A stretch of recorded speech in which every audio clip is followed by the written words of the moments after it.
అప్పుల బాధలు వెంటాడుతున్నాయా? అయితే 6 జేవిఆర్ వారి జాతిరత్నాలు ధరించండి. అహ్మదాబాదు విమాన ప్రమాదం దేశం మొత్తాన్ని కూడా ఒక్కసారిగా షాక్కు గురి చేసినటువంటి పరిస్థితి ఉంది. ఇప్పటి వరకు అందిన సమాచారం ఇందులో 242 మంది ప్రయాణికులు ఉంటే 230 మంది ప్రయాణికులు, 12 మంది సిబ్బంది, మొత్తం 242 మెంబర్స్ ఇందులో ప్రయాణం చేస్తున్నారు.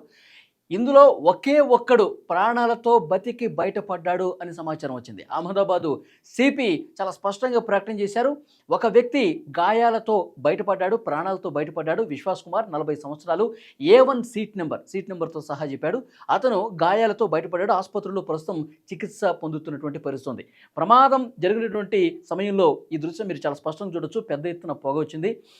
ఏ విధంగా పొగ అలుముకుందో చూడొచ్చు. స్థానికంగా ఉన్నవాళ్ళు దీన్ని తమ ఫోన్లలో రికార్డ్ చేశారు. ప్రమాదం అనంతరం దృశ్యాలు ఇక్కడ మనం చూడొచ్చు. అక్కడ ఏదైతే బీజే హాస్పిటల్ ఉందో ఆ హాస్టల్ భవనం మీద ఒక్కసారిగా విమానం క్రాష్ అయ్యి ఆ హాస్టల్ భవనాన్ని ఢీకొట్టింది. ముందుగా ఒక చెట్టుని తాకుకుంటూ వచ్చి ఆ బిల్డింగ్ మీద ఢీకొట్టిన పరిస్థితి కనిపిస్తుంది. ఆ హాస్టల్ భవనంలో 20 మంది యువ డాక్టర్స్ ఉన్నారు. వాళ్ళు కూడా చనిపోయినట్టుగా సమాచారం వస్తుంది. ఇంకా అధికారికంగా ప్రకటన చేయలేదు ఎంతమంది చనిపోయారు అన్న విషయానికి సంబంధించి. అయితే ఒక వ్యక్తి ప్రాణాలతో బయటపడ్డ విషయం మాత్రం సిపి స్పష్టంగా ప్రకటన చేశారు. అతను విశ్వాస్ కుమార్ ఆసుపత్రిలో చికిత్స పొందుతున్నాడు. ఇప్పటికే ఏవియేషన్ మంత్రి రామ్మోహన్ నాయుడు చాలా స్పష్టంగా చెప్పారు, ఎవరు బాధ్యులున్నా సరే వాటిని కఠినంగా, ఈ ప్రమాదం వెనక ఎవరి నిర్లక్ష్యం ఉన్నా సరే వాళ్ళని కఠినంగా శిక్షిస్తామని చెప్పి ఆయన ప్రకటన చేసినటువంటి పరిస్థితి ఉంది. విమాన ప్రమాదాలు ఇంతకుముందు కూడా చాలా వరకు జరిగాయి. దీనికి కారణం ఏంటి? పక్షులు ఢీకొనటం వల్ల కూడా ఆ ఇంజన్ల యొక్క నిర్దిష్ట వేగంతో వెళుతున్నటువంటి క్రమంలో ఆ వేగం మందగించినా సరే ఒక్కసారిగా కిందకి జారిపోయే పరిస్థితి ఉంటుంది. అది కూడా ఒక కారణం కావచ్చు అని చెప్పి నిపుణులు కొంతమంది చెప్తూ ఉన్నారు. ఇంకా చాలా రీజన్స్ ఉంటాయి. సాంకేతిక పరమైనటువంటి సమస్యలు ఏర్పడతాయి. ఇది సాంకేతికంగా జరిగినటువంటి సమస్య లేకపోతే మానవ తప్పిదమా, ఇవన్నీ కూడా దర్యాప్తులో బయటపడతాయి అని చెప్పి చెప్తా ఉన్నారు.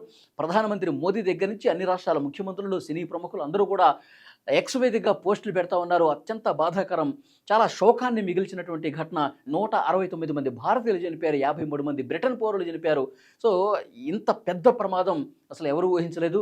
ఎయిర్ ఇండియా నిర్వహణ సామర్థ్యానికి సంబంధించి కూడా ఇది క్వశ్చన్ రేజ్ చేసే విషయంగా చెప్తా ఉన్నారు. ఇంకొక ముఖ్యమైన విషయం, ఇప్పటికే సమాచారం వస్తుంది, పైలట్, కో పైలట్ ఏటీసీకి సమాచారం ఇచ్చారు. మేడే మేడే మేడే అని చెప్పి 3 సార్లు సమాచారం ఏటీసీకి వచ్చింది. అంటే దీన్ని బట్టి ప్రమాదాన్ని ముందుగానే పసిగట్టేశారు. ఏటీసీ స్పందించేలోపే ఈ విమానం క్రాష్ అయిపోయినట్టుగా తెలుస్తోంది. అంటే సాంకేతిక సమస్యను ముందుగానే ఎందుకు గుర్తించలేకపోయారు అన్నది కూడా ప్రస్తుతం దర్యాప్తులో తేలాల్సినటువంటి విషయం. ఇంకొక ముఖ్యమైన విషయం, ఏదైతే విమానం కూలిపోయిందో ఆ విమానంలో ఢిల్లీ నుంచి అహ్మదాబాద్కి ఒక ప్రయాణికుడు వచ్చాడు. ఆ ప్రయాణికుడు ఒక వీడియో కూడా తీశాడు. ఏసీ సరిగా పనిచేయట్లేదు, డిస్ప్లేలు సరిగా పనిచేయట్లేదు, చాలా నాసిరకమైనటువంటి పరిస్థితుల్లో ఎయిర్ ఇండియా ఈ విమానం ఉంది, ఇంత నిర్లక్ష్యమా అని చెప్పి ఆయన ఒక వీడియో కూడా రికార్డ్ చేశాడు. అతను అహ్మదాబాద్లో దిగిపోయాడు. తర్వాత కొంతమంది ప్రయాణికులు ఎక్కించుకున్న తర్వాత అదే విమానం లండన్కు బయలుదేరింది. అదే విమానం క్రాష్ అయిపోయిన పరిస్థితి ఉంది. అతను ఆ విమానం యొక్క నిర్వహణకు సంబంధించి, అందులో ఉన్నటువంటి నిర్లక్ష్యానికి సంబంధించి క్వశ్చన్ రైజ్ చేశాడు, వీడియో తీశాడు.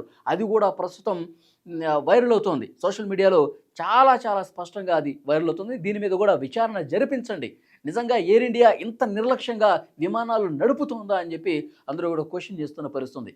సో ఈ సాంకేతిక సమస్యకి అసలు కారణం ఏంటి తెలియాలంటే, కాక్పిట్ వాయిస్ రికార్డర్లో ఏం రికార్డ్ అయ్యి ఉంది, ఏటీసీకి ఎలాంటి సమాచారం పంపించారు, ఆ విమానం 800 అడుగుల ఎత్తుకు వెళ్ళిన తర్వాత ఒక్కసారిగా కిందకి జారిపోవటానికి కారణం ఏంటి, కిందకి కూలిపోవటానికి ప్రధాన కారణం ఏంటి, ఆ సమయంలో పైలట్, కో పైలట్ ఏం మాట్లాడుకున్నారు, ఈ విషయానికి సంబంధించి పూర్తి స్థాయిలో వివరాలు ఆ వాయిస్ రికార్డుని ఓపెన్ చేస్తే తెలుస్తుంది.